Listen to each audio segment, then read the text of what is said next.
اور ان کے حضور بارگاہ اقدس میں اس مقدس نسبت والے در و دیوار کو اپنی نگاہوں سے دیکھ کر روح کو چین حاصل کرنے کی کیفیت میں متکیف دیکھ کر مجھے بے گماں یہ احساس ہوا کہ جس طرح حضرت ابراہیم علیہ السلام نے اللہ رب العالمین سے عرض کیا کہ اللہ تعالیٰ یہ جو گلے سڑے تباہ برباد ریزہ ریزہ ہو گئی یا یہ کائنات مری ہوئی ان کو کس طرح زندہ کرو گے؟ تو اللہ نے فرمایا ابراہیم علیہ السلام آپ پیغمبر ہیں، کیا کہہ رہے ہیں آپ کو یقین نہیں آیا؟ تو آپ اگر سے اللہ کریم میں نے بے یقینی کی بات کب کی ہے؟ میں نے نئی زندگی کی کیفیت کو اپنی آنکھوں سے دیکھنے کا مطالبہ کیا ہے۔ آپ محبوب ہیں، میں محب ہوں، آپ معبود ہیں، میں عابد ہوں، دربار عشق میں ہر وقت حاضر ہوں، میں اپنے محبوب کی قدرتوں کا نظارہ دیکھنے کا متمنی ہوں۔ تو اللہ رب العالمین نے پھر اپنی قدرت ظاہر فرمائی اور پھر قیامت تک آنے والی باہوش نسل کو یقین کا درجہ دینے کے لیے اسے اپنے پاک کلام کا ایک حصہ بنا لیا، اور نبی اکرم صلی اللہ علیہ وسلم اپنے خلیفہ اعظم، اپنے نائب اعظم نور مجسم صلی اللہ علیہ وسلم کو وہ ساری کہانی کی دستاویزات ہاتھ میں تھما دی کہ قیامت تک آنے والے جو ایماندار ہیں ان کے ایمانوں کے جلووں کو عام کرنے کے لیے یہ میری طرف سے پیغام دے گا۔ یہی کیفیت میں نوان مدینہ منورہ میں ہم بہت دوست آپس میں بیٹھے ہوئے تھے، اور عینی گواہ اپنے عزیز گرامی افتخار احمد صاحب یہ موقع کے گواہ ہیں، اور اب بھی اس مجلس میں حاضر ہیں۔ ہم ایک خوبصورت مگر مختصر اہل درد کا ایک قافلہ، ایک جماعت، ایک چھوٹا سا طائفہ ہم بیٹھے ہوئے بات کر رہے تھے کہ ابراہیم علیہ نبینا علیہ السلام کے اس واقعہ کی روشنی میں میں پوچھتا ہوں کہ نبی صلی اللہ علیہ وسلم کے رحمت للعالمین ہونے کی سب سے بڑی دلیل کیا ہے جس پر ہم ایمان رکھنے کے علاوہ عقل کو مطمئن کرنے کے لیے اس دلیل کو استعمال کر سکیں؟ وہ کیا ہے؟ عقیدہ اپنی جگہ ہے، اور یہ بھی یاد رکھو کہ جس بات پر نص وارد ہو جائے وہاں مزید دلیل کی ضرورت نہیں ہوتی۔ منصوص حکم کے اندر مزید تحقیق کرنا یہ منافی ایمان ہوتا ہے۔ یہ کیسے ہے، یہ کیسے ہے، یہ کیسے؟ جب نص وارد ہو گئی، مطلب نص کا کہ جب ارشاد الہی واضح اور ارشاد محمدی صلی اللہ علیہ وسلم یہ جب واضح لفظوں میں سامنے آ جائے تو پھر یوں ویسے چنی چنا اس کی گنجائش نہیں ہوتی۔ تو میں نے دیکھا کہ ساتھیوں کو پوچھا کہ عزیزو رحمت اللہ عالمین تو ہیں، چونکہ منصوص مسئلہ ہے، نص وارد ہے، مگر عقل کے اطمینان کے لیے عملاً کیا صورت ہے؟ تو وہ سب ایک دوسرے کو دیکھنے لگے۔ میں نے کہا اپنا اپنا خیال ہے، مگر میرا خیال آپ سنیں، ممکن ہے آپ اتفاق کر لیں کہ ہم سب کا اس حرم پاک کے اندر موجود ہونا یہی دلیل ہے کہ وہ رحمت للعالمین ہے، ورنہ ہم اور یہ جگہ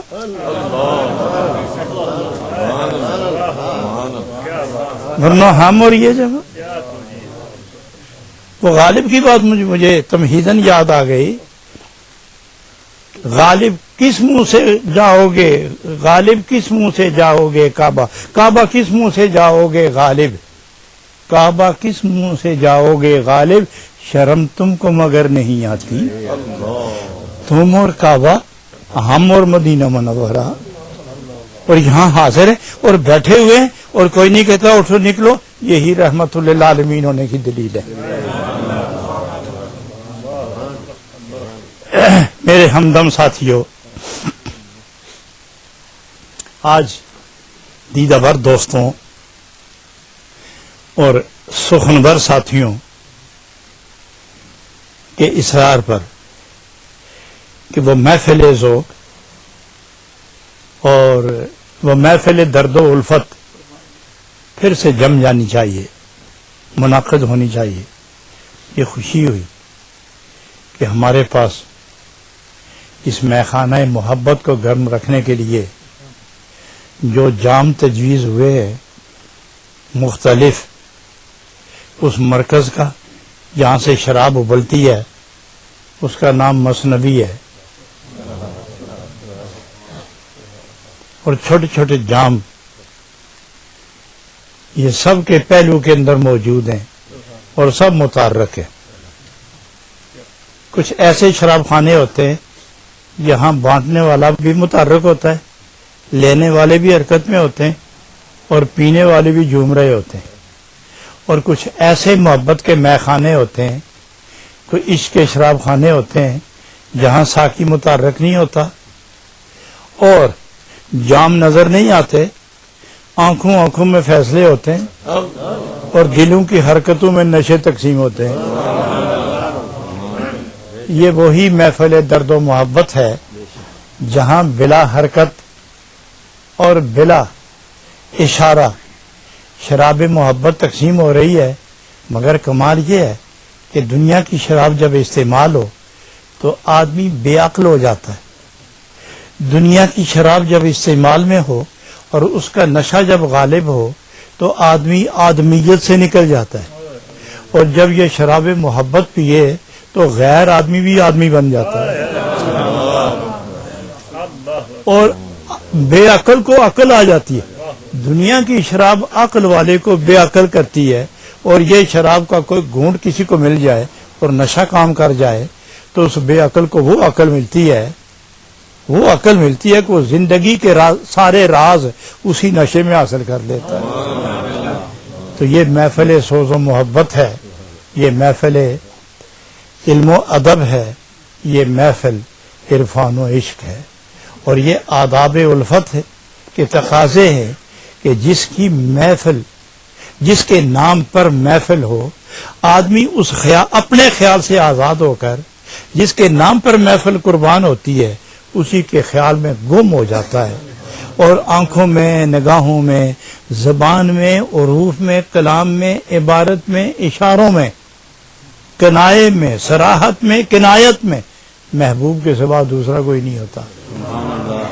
اور یہی کمال ہے تصوف کا کہ یہ آدمی کو اپنے حال سے نکال کر اپنے محبوب کے حال میں گم کر دیتا ہے، اور یہ کوشش کرتا ہے یہ تصوف کا فیض کہ کسی وقت بھی شراب محبت پینے والا اپنے محبوب سے جدا نہ ہو، کیونکہ اس شراب والا جب جدا ہوگا تو ممکن ہے کہ کہیں اعمال میں، خیال میں، حال میں، گفتگو میں، آرزو میں، جستجو میں کہیں کھو نہ جائے، کہیں غلطی سرزد نہ ہو جائے، وفا، محبت اور حیا کی چادر پر داغ نہ لگ جائے، اس لیے عشق اس کو محبوب سے جدا رہنے دیتا ہی نہیں،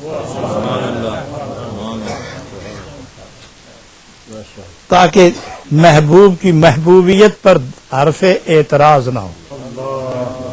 حضرات، اس ساری زندگی کے جتنا تانا بانا ہے، جتنا اس کا حدود اربا ہے، جتنی زندگی کے لوازمات ہیں، اس میں ایک چیز کو سب سے زیادہ بالادستی میں جیسا آئی ہے محبت کے بعد، وہ کیا ہے؟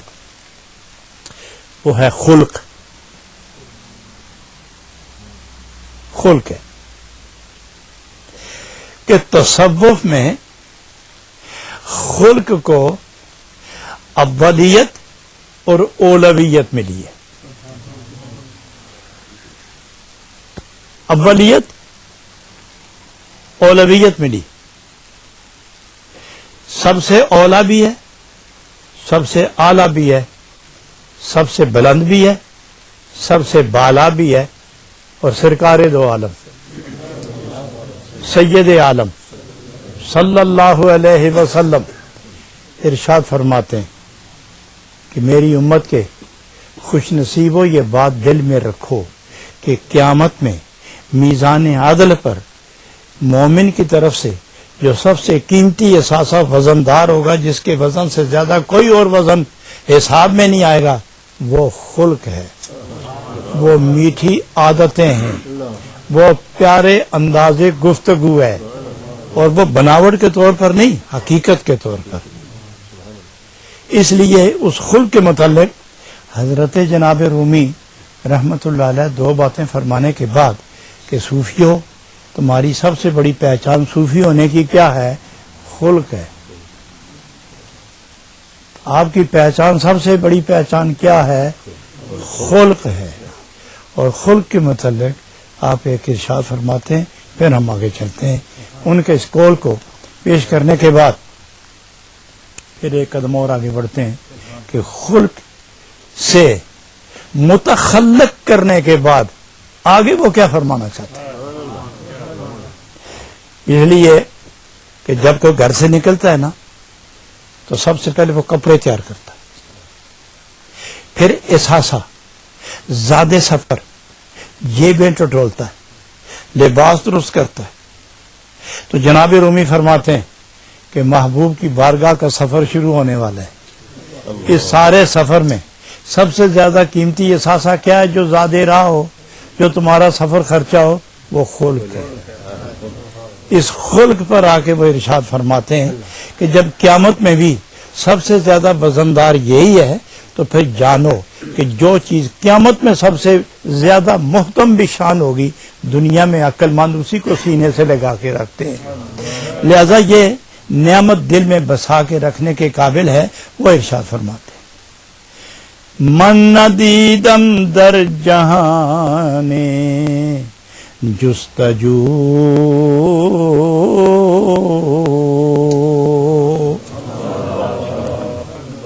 سبحان اللہ، من ندیدم در جہان جستجو ہیچ اہلیت بے از خوے نکو